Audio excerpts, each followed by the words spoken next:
Quick, picture a wealthy gentleman from an old illustration. Black top hat, curled mustache, elegant tuxedo, wooden cane. Does he have a monocle? Lock in your answer right now, before I tell you anything else. Most people imagine one, and that's where this story begins. Whatever you just answered, it felt certain, and there's a real chance it's completely wrong. Here's what's strange. Millions of people picture that exact same monocle, not because they were told to. Their brains built it independently, and it felt completely real. This isn't new either. In 2009, a woman named Fiona Broome discovered something even stranger.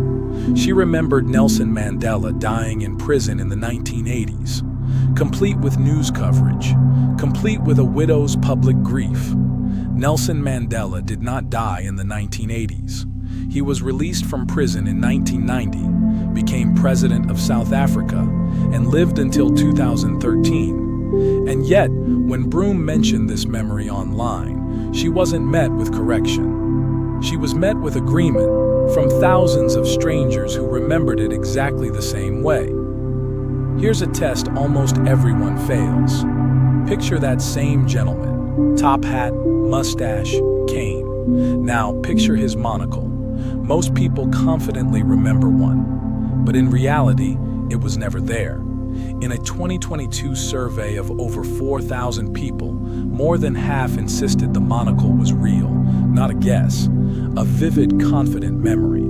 Ask them to describe it and they'll tell you which eye it was in. This is the part that should genuinely unsettle you. It isn't one person's memory failing, it's entire populations, independently, constructing the identical wrong detail, as if something in the brain itself is manufacturing these false memories on a schedule. Have you ever wondered why your memory doesn't work like a video recording? It's because it was never built to. Every time you recall something, your brain doesn't press play on a stored file. It rebuilds the memory from fragments, on the spot, every single time. Neuroscientists call this reconstructive memory, and it means every recollection is slightly rewritten the moment you remember it, filled in with assumptions, expectations, and whatever detail feels like it should be there.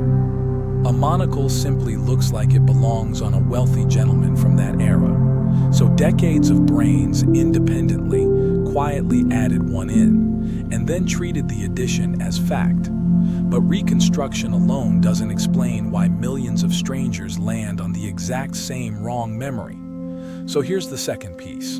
The moment you read that someone else remembers it too, your own false memory gets stronger, not weaker. Psychologists call this social contagion of memory. In lab experiments, when people are simply told that others remember an event a certain way, a striking percentage adopt that same false version themselves within minutes. The internet didn't invent this effect. It simply gave it, for the first time in human history, a way to travel at the speed of a shared post. Here's the detail almost nobody expects. Not every memory is equally at risk. The ones most likely to get quietly rewritten are the ones you never truly paid close attention to in the first place. You likely never studied that gentleman's face carefully. You absorbed him as background noise 1,000 times without ever truly looking. That half attention is exactly the gap your brain later fills in with a confident guess. The irony is almost cruel. The things you were most casually certain about turn out to be the least reliable memories you have. Here's the part almost no one expects.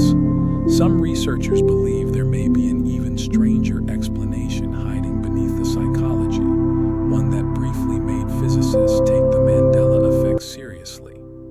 The idea, briefly floated and mostly dismissed, was that these shared false memories might be residue from a parallel timeline bleeding into ours.